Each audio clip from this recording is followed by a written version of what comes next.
Okay, so I don't think this is a spoiler for Deadpool that's been around for a while now. His post-credit sequence says there was one additional one that got deleted, where he committed infanticide.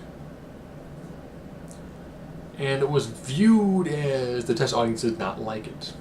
So, what baby does Deadpool go into the past to kill? Baby Hitler.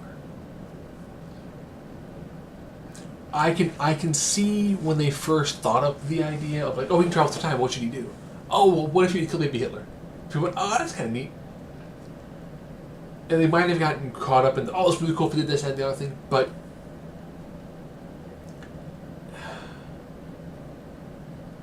it's hard to view infanticide as humorous. Even like, that shows that baby. I'm glad they removed it. It is one of the things where it seems like there's enough humor, but it's not super dark, and that is the pitch black of dark humor. And it really would have set the wrong tone. Ryan Reynolds deciding to kill himself before he could read the Green Lantern script, that's tongue in cheek, because it's the actor killing the regular version of himself. But going back in time to then kill Baby Hitler.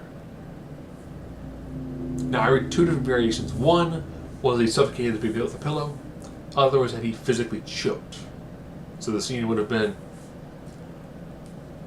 Ryan Reynolds, Deadpool, over a crib, either with a pillow suffocating Baby Hitler, or hands around throat choking Baby Hitler.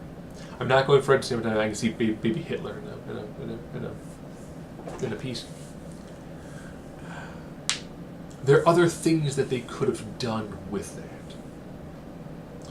Like if you wanted to have stopped Hitler, maybe you could have got him into that art school. I know in the comics, he was doing a thing that's called the Apocalypse Twins. People that are going to grow up to become Apocalypse. And he gave them a distraction to try to prevent them from becoming Apocalypse. Lots of other things that he could have done differently. If they wanted to do this in World War II era, he could have saved Anne Frank. Which, had they thought of it around the time of that, I think that's when there was the additional hidden page of Anne Frank's diary that revealed some jokes. Probably not the most humorous of jokes, but if Deadpool had been the person to have saved Anne Frank, that would have been a great impetus for like, oh, that's where there's dirty jokes in her diary and hidden unmarked pages. That would have actually, crossed them. Could have been pretty interesting. But yeah, I'm glad they cut it, because that would have been a real sharp left turn from the way the movie was portraying itself and the way it was doing really tongue-in-cheek sort of stuff. Not to mention the fact that stopping Hitler, the X-Men film franchise, if you were to remove that and we'll say World War II never happens, there's no concentration camps, then all of a sudden the way Magneto is created is vastly altered. The world itself is vastly altered. For good or bad, we don't know. It's just vastly altered.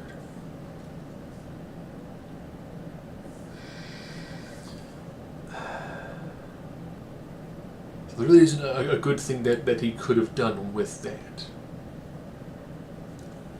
Now, had he had gone back and let's say he would have stopped the writer of X-Men 3, Last Stand, had they been able to get the money to have brought in Bryan Singer, and he could have been like, Bryan, listen, guess what? Don't leave X-Men 3 to go to Superman Returns. It's not good. It doesn't work. Stay and do X-Men 3. X-Men 3. Do the Phoenix Saga proud. That way then you get to hit on X-Men 3 not being very good, X-Men 3 being horrible. Well, except for of Kelsey Grammer's Beast, that's genius. And the not so great Superman Returns. And then you could have actually hit both of those at the same time with the same person. But yeah, I'm actually glad that they removed the baby Hitler killing scene, because that just would have been... It's hard to think of a way where that humor would get enough people to go, ah, that's funny when he killed baby Hitler. It just would have been awkward.